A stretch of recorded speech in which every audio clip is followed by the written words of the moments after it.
Gold, trusted gold buyers. మీరు తాకట్టు పెట్టిన బంగారాన్ని విడిపించి ఈ రోజు ఉన్న మార్కెట్ ధరకు కొనబడను.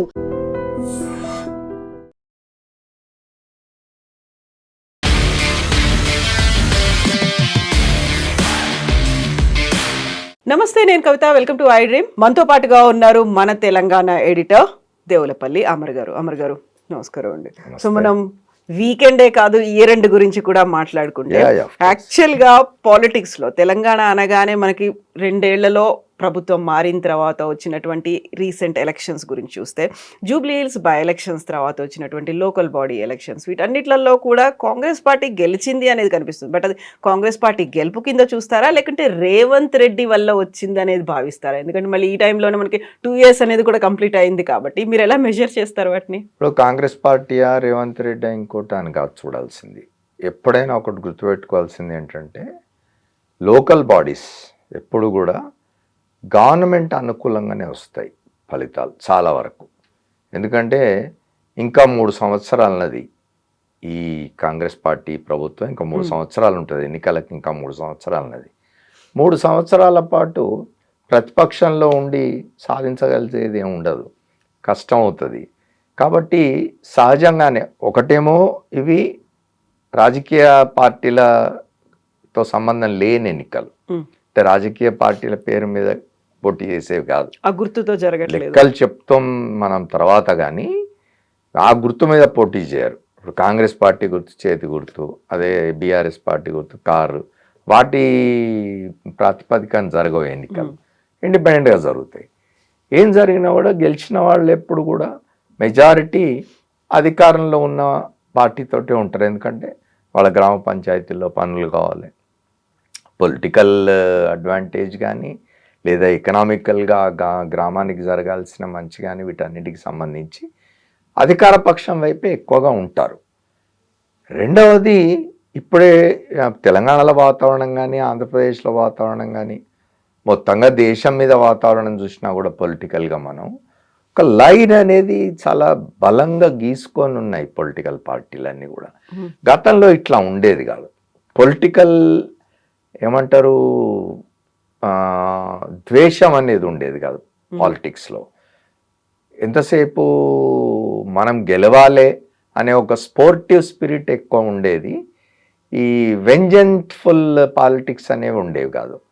ఇప్పుడు అది మారిపోయి మీరు కేంద్రంలో చూసినా, రాష్ట్రాల్లో చూసినా, అట్టడుగు స్థాయికి పోయినా కూడా రాజకీయంగా ఒక బలమైన లైన్ గీసుకొని శత్రువుల్లాగా బిహేవ్ చేస్తున్నాయి రాజకీయ పార్టీలు. ఆ కారణంగా ఇవాళ గ్రామ పంచాయతీ ఎన్నికలు రాజకీయాలతో సంబంధం లేకుండా జరిగినా, రాజకీయ పార్టీల ప్రమేయం లేకుండా జరిగినా కూడా ఎవరికి వాళ్ళు క్లెయిమ్ చేసుకోవడానికి ఉంటుంది. రెండవది, అధికారంలో ఉన్న పార్టీ తప్పనిసరిగా దానికి ఉండే అడ్వాంటేజెస్ దానికి ఉంటుంది. ప్రతిపక్షంలో ఉన్న వాళ్ళకంటే అధికారంలో ఉన్న వాళ్ళకు ఉండే అడ్వాంటేజెస్ ఎక్కువ ఉంటాయి. మీరు మామూలుగా కూడా చూడండి, not only gram panchayat elections, local bodies elections అనే కాకుండా ఒక పార్టీ అధికారంలో ఉన్న సమయంలో వచ్చే ఉప ఎన్నికలు దాదాపుగా అధికార పక్షానికి అనుకూలమైన ఫలితాలే వస్తూ ఉంటాయి. వ్యతిరేక ఫలితాలు వచ్చేది చాలా రేర్. మరీ ఆ ప్రభుత్వం పట్ల వ్యతిరేకత బాగా పెరిగిపోయి, లేదా ఇంకా జనరల్ ఎలక్షన్స్ ఒక దగ్గరలో ఉన్నవిగా ఇంకో 6 మాసాలే 3 మాసాలే లేకపోతే సంవత్సరం 6 మాసాల్లో ఇప్పుడు జరగవు అనుకోండి ఉప ఎన్నికలు. జనరల్ ఎలక్షన్స్ 6 మాసాల్లో ఉన్నాయంటే ఉప ఎన్నికలను 6 మాసాలు చేయరు, కలిపి అయిపోతుంది అప్పటికి. కానీ మామూలుగా కూడా ఒక సంవత్సరం ముందు జరిగినా కూడా మరీ ఈ ప్రభుత్వంలో ఉన్న పార్టీ బాగా అప్రతిష్ట పాలైపోయింది, పూర్తిగా ఇదైపోయింది, మళ్ళీ అధికారంలోకి రాదు అనుకుంటే ఎప్పుడన్నా ఒక ఉప ఎన్నిక ఏమన్నా ఒకటో లేదా భిన్నమైన కారణాల వల్ల ఎక్కడన్నా 1-2 అట్లా ఉప ఎన్నికలు అధికార పక్షానికి వ్యతిరేకమైన ఫలితాలు ఇవ్వచ్చు. కానీ మామూలుగా అయితే అధికారంలో ఉన్న పక్షం వైపే ఉప ఎన్నికల ఫలితాలు కానీ, ఇట్లాంటి స్థానిక సంస్థల ఎన్నికల ఫలితాలు కానీ సాధారణంగా ఉంటాయి. సో ఇప్పుడు ఈ ఎన్నికల తర్వాత కనిపిస్తోంది కాంగ్రెస్ గెలిచింది, కాంగ్రెస్ వైపే ఉంది, ప్రజలు పట్టం కట్టారు, ఇలాంటి విశ్లేషణలన్నీ వినిపిస్తున్నప్పుడు కాదు అది కేవలం రేవంత్ రెడ్డిని చూసి వచ్చినటువంటి గెలుపు అనేటువంటి మాట కూడా ఉంది. మీరు ఎలా అట్రిబ్యూట్ చేస్తారు దీన్ని? రేవంత్ రెడ్డిని చూసి వచ్చిన గెలుపు అని అంటే వ్యక్తిగా రేవంత్ రెడ్డి కాదు. రేవంత్ రెడ్డి ఒక రాజకీయ పార్టీకి అధ్యక్షుడిగా ఉండి ఎన్నికలకు నడిపించినాడు ఆ పార్టీని గెలిపించినాడు, ఆ పార్టీని తాను గెలిపించాడనే దీంతో ఆ పార్టీ అధిష్టానం ఆయనను ముఖ్యమంత్రిని చేసింది. ఈ 2 ఏళ్లుగా కూడా ఆయన వ్యవహార శైలి తప్పనిసరిగా తోడ్పడి ఉంటుంది, దోహదం చేసి ఉంటుంది ఎన్నికల్లో కూడా. ఆయన ఆయన ఏమంటారు స్ట్రాటజీ కానివ్వండి, ఆయన ప్లానింగ్ కానివ్వండి, ఆయన పనితీరు కానివ్వండి, ఇవన్నీ డెఫినెట్గా సాయం చేసి ఉంటాయి కాంగ్రెస్ పార్టీకి. ముఖ్యమంత్రి ఈ స్థానిక సంస్థల ఎన్నికలు అంటే సర్పంచ్ ఎన్నికల ఫలితాలు వచ్చిన తర్వాత పెట్టిన పత్రికాగోష్ఠిలో క్లియర్గా చెప్పినారు ఆయన. ఎన్ని కాన్స్టిట్యుయెన్సీస్ అంటే అసెంబ్లీ కాన్స్టిట్యుయెన్సీస్లో ఈ సర్పంచ్ ఎన్నికలు జరిగినవి, దాంట్లో కాంగ్రెస్కి ఎన్ని వచ్చినాయి, భారత రాష్ట్ర సమితికి ఎన్ని వచ్చినవి, బీజేపీకి ఎన్ని వచ్చినవి, ఇతరులకు ఎన్ని వచ్చినవని లెక్కలు చెప్పినారు ఆయన. లెక్కలు ఉన్నవి మనకిప్పుడు, ఆయనే చెప్పినారు, ఛాలెంజ్ చేసినారు, మీరు కావాలంటే నిజ నిర్ధారణ కమిటీ వేసుకొని మీడియా వాళ్ళు వెళ్ళి చూడండి, నేను చెప్పిన లెక్కలు తప్పుంటే కంటెస్ట్ చేయండి దీన్ని అని కూడా అన్నారు ఆయన. అంత కాన్ఫిడెంట్గా చెప్పినాడు. సహజంగా కూడా కాన్ఫిడెన్స్ ఉంటుంది. డెఫినెట్గా రేవంత్ రెడ్డికి ఆ క్రెడిట్ ఇవ్వాల్సిందే, ఆయన ముఖ్యమంత్రిగా ఉండి నడిపించినాడు. ఎవరైనా ముఖ్యమంత్రిగా ఉన్న వాళ్ళకే వస్తుంది కదా క్రెడిట్. అది ఒక ఏమంటారు కంబైన్డ్ ఎఫర్ట్ అయినప్పటికీ ఆ కంబైన్డ్ ఎఫర్ట్కు సన్నద్ధం చేయడానికి, కంబైన్డ్ ఎఫర్ట్కు పార్టీ అంతటిని ఒక దగ్గర తీసుకొచ్చి వాళ్ళను ముందుకు నడిపించడానికి లీడర్ యొక్క శక్తియుక్తులే కదా. కాబట్టి లీడర్కి తప్పనిసరిగా ఆ క్రెడిట్ వస్తుంది. మనం ఇవాళ చూసినాం, మనం పార్టీ రివ్యూ చేసినట్టుంది, చేసి ఓ 18 చోట్ల ఎక్కడో నియోజకవర్గాల్లో శాసనసభ్యులు సరిగా వ్యవహరించలేదు కాబట్టి ఫలితాలు సరిగా రాలేదు అని చెప్పి వాళ్ళను కొంత ఇది చేసినట్టుగా ఉంది, హెచ్చరించినట్టుగా ఉంది, ముందు మీరు ఇట్లా ప్రవర్తిస్తే బాగుండదని. మళ్ళీ వచ్చే ఎన్నికల నాటికి టికెట్లు ఆశిస్తూ ఉంటారు కదా. కాబట్టి వాళ్ళ ప్రతిభ చూపించాల్సిందే. ఇట్లాంటి ఎన్నికల్లోనే వాళ్ళ ప్రతిభ తెలుస్తుంది. ఒక శాసనసభ్యుడు అసెంబ్లీ నియోజకవర్గంలో ఎన్ని గ్రామ సర్పంచ్ స్థానాలు ఉన్నవి అంటే ఎన్ని పంచాయతీలు ఉన్నవి, ఆ పంచాయతీల్లో ఎన్ని పార్టీ గెలిచింది అనేది కూడా లెక్క చూస్తుంది కదా పార్టీ అధిష్టానం.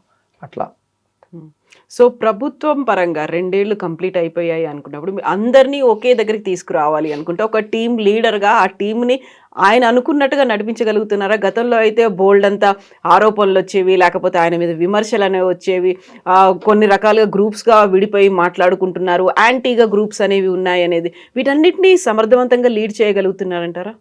ఇప్పుడు కాంగ్రెస్ పార్టీలో ఒకటి మీరు గమనించాల్సింది, అందరికి తెలిసిందే, అది కాంగ్రెస్ పార్టీలో డెమోక్రసీ చాలా ఎక్కువ, ప్రజాస్వామ్యం చాలా ఎక్కువ, ఎవరైనా ఓపెన్గా మాట్లాడగలరు. మీకు గుర్తుంటే ఆ మధ్య ఒక మంత్రి, మహిళా మంత్రి కూతురు ముఖ్యమంత్రిని ఓపెన్గా వచ్చి మీడియా ముందు ఇష్టం వచ్చినట్టు మాట్లాడి సవాళ్ళు కూడా అయినా కూడా ఆ మంత్రి క్షేమంగానే ఉన్నారు. అట్లానే కాంగ్రెస్లో ఇవాళ కొత్త కాదు, మొదటి నుంచి కూడా డాక్టర్ రాజశేఖర రెడ్డి ముఖ్యమంత్రిగా ఉన్నప్పుడు పి జనార్దన్ రెడ్డి ఆయనను విమర్శిస్తూ తిరిగేవాడు బయట. ఎవరు ముఖ్యమంత్రిగా ఉన్నా ఆ పార్టీకి సంబంధించిన శాసనసభ్యులే, ఆ పార్టీకి సంబంధించిన నాయకులే బహిరంగంగా వచ్చి ముఖ్యమంత్రి పనితీరు మీద, ప్రభుత్వం పనితీరు మీద విమర్శలు చేయడం అనేది మామూలుగా చూస్తాం. అయితే ఇప్పుడు వచ్చేసరికి ఏం జరుగుతున్నది అని అంటే, ఇవాళ కాంగ్రెస్ పరిస్థితి దేశంలో చాలా తక్కువ రాష్ట్రాల్లో అధికారంలో ఉన్నది కాంగ్రెస్ పార్టీ. ప్రధానంగా చెప్పుకోవాల్సినవి మనం తెలంగాణ, కర్ణాటక 2. కాబట్టి ఇవాళ అధిష్టాన వర్గం కూడా అంత సులభంగా ఎవరొచ్చి ఫిర్యాదు చేసినా మాట వినేసి ముఖ్యమంత్రుల్ని మార్చడం కానీ లేదా చర్యలు తీసుకోవడం కానీ ఉండే పరిస్థితి లేదు. కాబట్టి వాళ్ళు తప్పనిసరిగా అది ఒక అడ్వాంటేజ్. అది అంటే స్థిరంగా పనిచేసుకోవడానికి ఏమవుతుందంటే, మీది నుంచి అధిష్టాన వర్గం చూస్తూ ఉన్నది, ఎప్పుడు ఏం చేస్తుందో తెలియదు, ఎప్పుడు మన పదవి పోతుందో తెలియదనే ఒక అస్థిరత్వం ఉన్నప్పుడు ఏమవుతుందంటే అడ్మినిస్ట్రేషన్ మీద దాని రిఫ్లెక్షన్ ఉంటుంది, పరిపాలన మీద దాని ఇది ఉంటుంది. కాబట్టి పరిపాలన అనేది వెనుకబడిపోతుంది, పరిపాలన సరిగ్గా జరగదు. అట్లా ఉండకుండా ప్రశాంతంగా ఉండాలంటే ముఖ్యమంత్రి అనేవాడు 5 ఏళ్ళు నేను ప్రశాంతంగా పని చేసుకోవచ్చు. ఇవాళ మనం కర్ణాటక చూస్తున్నాం, రోజు ఒక మాట వస్తూ ఉన్నది. సిద్ధరామయ్య ఒకరోజు ఢిల్లీకి పిలిపిస్తారా, ఆయన వాపసు వచ్చి 5 ఏళ్ల పాటు నేనే ఉంటా అంటాడు. ఆయన ఉప ముఖ్యమంత్రిగా ఉన్న డికే శివకుమార్ మనుషులు వెళ్ళి ఢిల్లీలో కంప్లైంట్ చేస్తూ ఉంటారు. దీనివల్ల ఏమవుతుందంటే ఒక అన్సర్టనిటీ, అంటే ఎప్పుడేం జరుగుతుందో తెలియని పరిస్థితి ఉంటే ముఖ్యమంత్రి మాట అధికారులు వినరు, లేదా ప్రభుత్వంలో ఉన్న మంత్రివర్గంలోని సభ్యుల యొక్క మాట కూడా అధికారులు వినరు. వీళ్ళు కొట్టుకుంటున్నారు, రేపు ఈ ముఖ్యమంత్రి ఉంటాడో ఉండడో ఇంకోటి వస్తాడేమో అని చెప్పి అధికార యంత్రాంగం కూడా అంతే దాన్ని ఇదిగా తీసుకొని సరిగా పనిచేయకపోవడానికి అవకాశం ఉంటుంది. బలమైన ముఖ్యమంత్రి ఉన్నాడు, తాట తీస్తాడు అనే భయం ఉంటే ఉండే పరిస్థితి వేరు. ఇప్పుడు కర్ణాటకలో ఆ రకంగా రేవంత్ రెడ్డి గారికి అడ్వాంటేజ్ అది. ఆయన ఇవాళ తెలంగాణలో ఉన్నారు. ఇప్పుడు రేవంత్ రెడ్డి గారు నిజానికి చూసినప్పుడు రేవంత్ రెడ్డి గారి కంటే కాంగ్రెస్ పార్టీలో సీనియర్లుగా ఉన్న వాళ్ళు చాలా మంది ఉన్నారు. రేవంత్ రెడ్డి గారు అంటే కొంతకాలం క్రితం వచ్చి కాంగ్రెస్లో చేరినారు, అంతకుముందు ఆయన వేరే పార్టీలో ఉన్నారు. ఆయనే చెప్తూ ఉంటారు ఆయన కంటే సీనియర్లు చాలామంది కాంగ్రెస్ పార్టీలో ఉన్నారు. ఉత్తమ్ కుమార్ రెడ్డి ఉన్నాడు, ఉత్తమ్ కుమార్ రెడ్డి పిసిసి ప్రెసిడెంట్గా పనిచేసిన వాడు. ఇతరులు కూడా ఉన్నారు, కోమటిరెడ్డి లాంటి వాళ్ళు, ఇంకోళ్ళు చాలామంది ఉన్నా ఇవాళ అడ్వాంటేజెస్ పొజిషన్లో రేవంత్ రెడ్డి గారు ఉండడానికి కారణం ఏంటంటే ఆయన పార్టీని లీడ్ చేసినాడు ఎన్నికల్లో. ఇప్పుడు 2018లో ఉత్తమ్ కుమార్ రెడ్డి గారు లీడ్ చేసినారు పార్టీని, పార్టీ అధికారంలోకి రాలేదు. వచ్చింటే అప్పుడే ఆయన ముఖ్యమంత్రి అయి ఉండేవాడు, ఆయన రాలేదు. తర్వాత కాలంలో రేవంత్ రెడ్డి పిసిసి ప్రెసిడెంట్ అయిన తర్వాత ఎన్నికల్లోకి తీసుకుపోయినాడు, పార్టీని గెలిపించినాడు, గెలిపించి అధికారంలోకి వచ్చినాడు. ఇప్పుడు అన్ని ఎన్నికల్లో ఇప్పుడు 2 ఉప ఎన్నికలు జరిగినవి, శాసనసభకు 2 కాంగ్రెస్ గెలుచుకున్నది.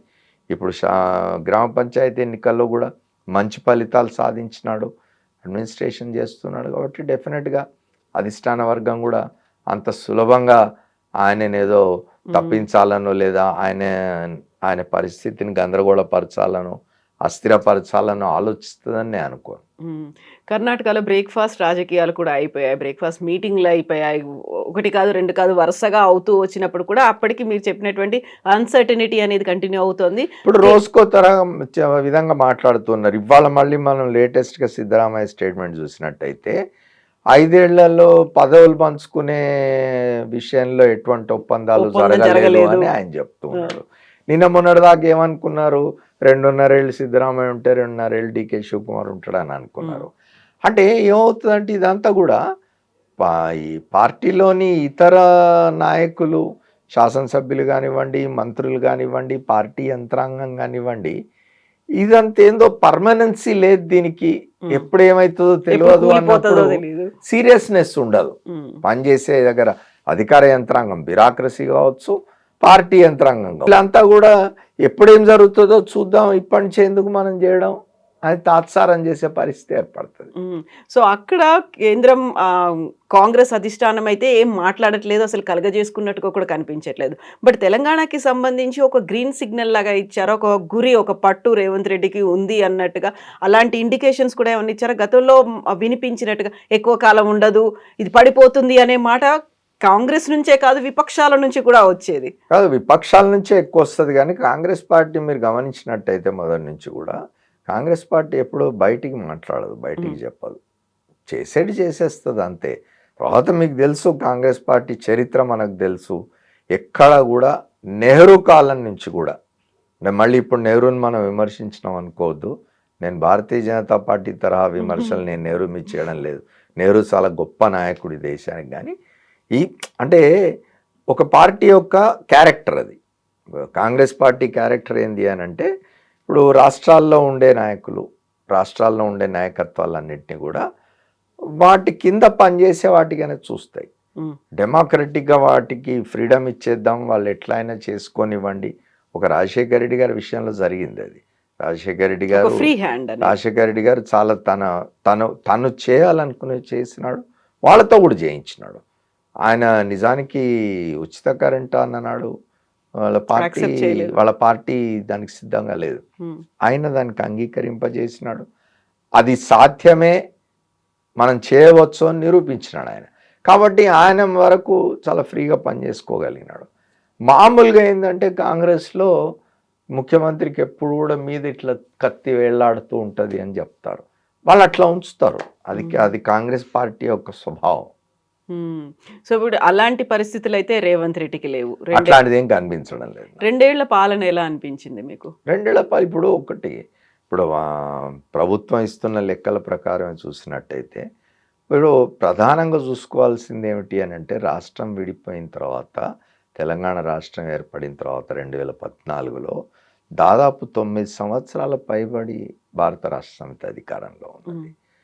ఆ ఆ పార్టీ అధికారంలో ఉన్న కాలంలో జరిగిన ఆర్థికపరమైన నిర్ణయాలు, దాని కారణంగా జరిగిన అంటే దానికి కారణంగా ఏమంటారు అప్పులు ఏవైతే అప్పులైనాయో వాటన్నిటి నుంచి బయటపడడానికి ఈ ప్రభుత్వం కొంత ఏమంటారు ఎక్సర్సైజ్ చేయాల్సి ఉంటుంది. ఆ పని చేస్తున్నట్టుగా ఉంది. ఆయన చెప్పిన 2-3 సందర్భాల్లో ముఖ్యమంత్రి రేవంత్ రెడ్డి చాలా స్పష్టంగా చెప్పినారు. గత ప్రభుత్వం చేసిన అప్పుల మీద వడ్డీలకే ఎన్ని వేల కోట్లు కడుతున్నాం మేము నెలకు అని చెప్పినారు. అవన్నీ చేసుకుంటూ తాము ఏవైతే హామీలు ఇచ్చినారో ఎన్నికల సమయంలో వాటి అమలు కూడా చేయాలి కదా.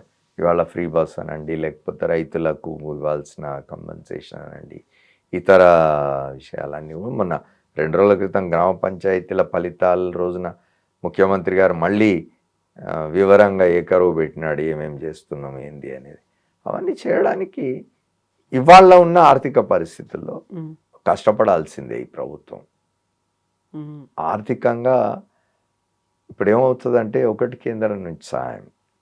ఇప్పుడు కేంద్రానికి మనం పన్నులు రూపేణ వచ్చిన డబ్బు కేంద్రానికి ఇస్తాం.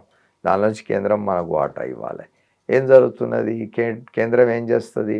జనాభా ప్రాతిపదిక మీద తనకు రాష్ట్రాల నుంచి వచ్చిన పన్నుల రూపంలో వసూలు చేసి ఇచ్చిన డబ్బులోంచి మళ్ళీ రాష్ట్రాలకు ఇచ్చే డబ్బు జనాభా ప్రాతిపదికన ఇస్తుంది.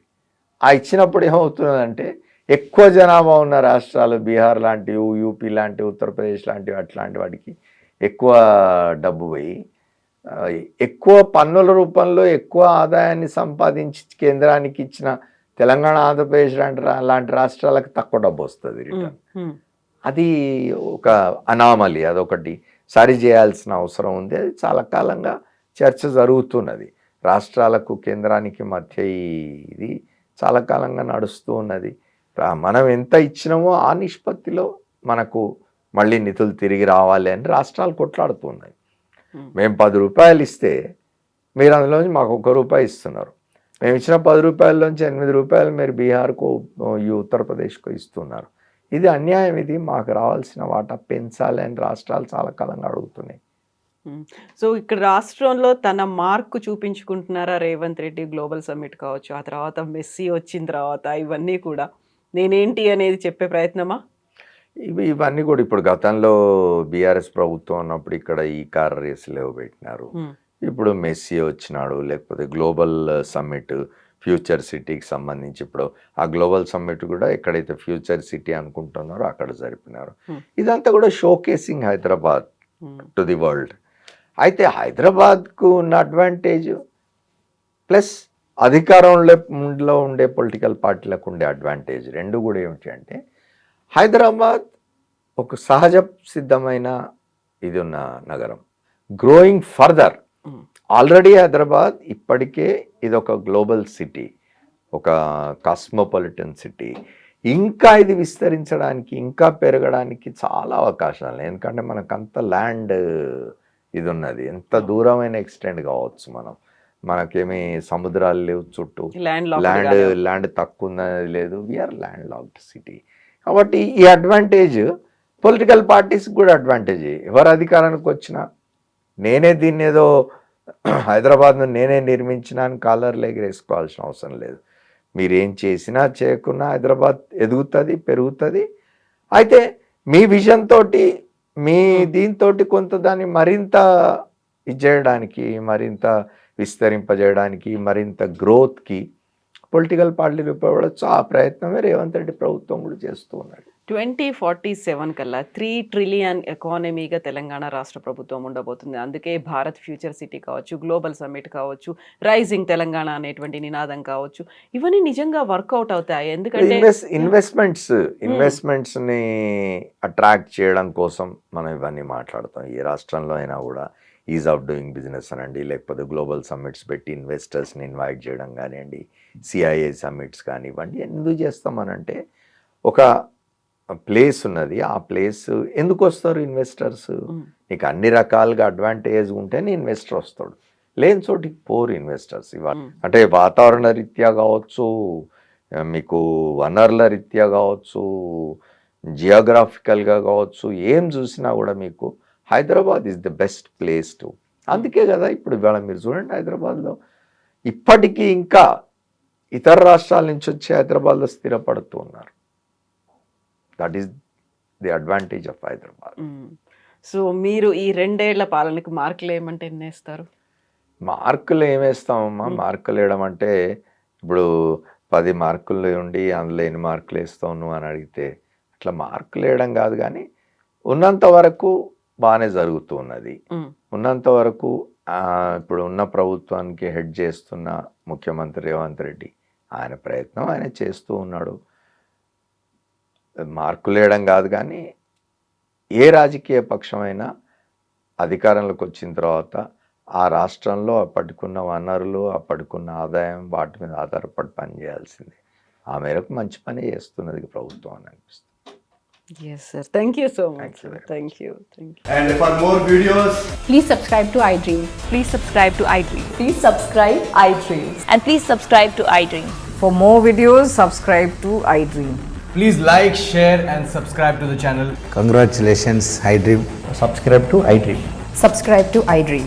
So subscribe to iDream Media. iDream ki iDream team అందరికి huge congratulations. Please subscribe iDream Media. Please subscribe to iDream. Subscribe iDream. Please subscribe to iDream. iDream అంటే నా కళల ఛానల్ సబ్స్క్రైబ్ చేసుకున్న నోరు తిరుగుతలేదు, మీరైతే గంట గుర్తు కొట్టండి. For more such videos, please subscribe to iDream. Subscribe to iDream. Please subscribe to iDream. Please subscribe iDream Media. Please do subscribe to iDream. Please subscribe to iDream Media. For best entertainment and information, please subscribe iDream. And don't forget to subscribe to iDream.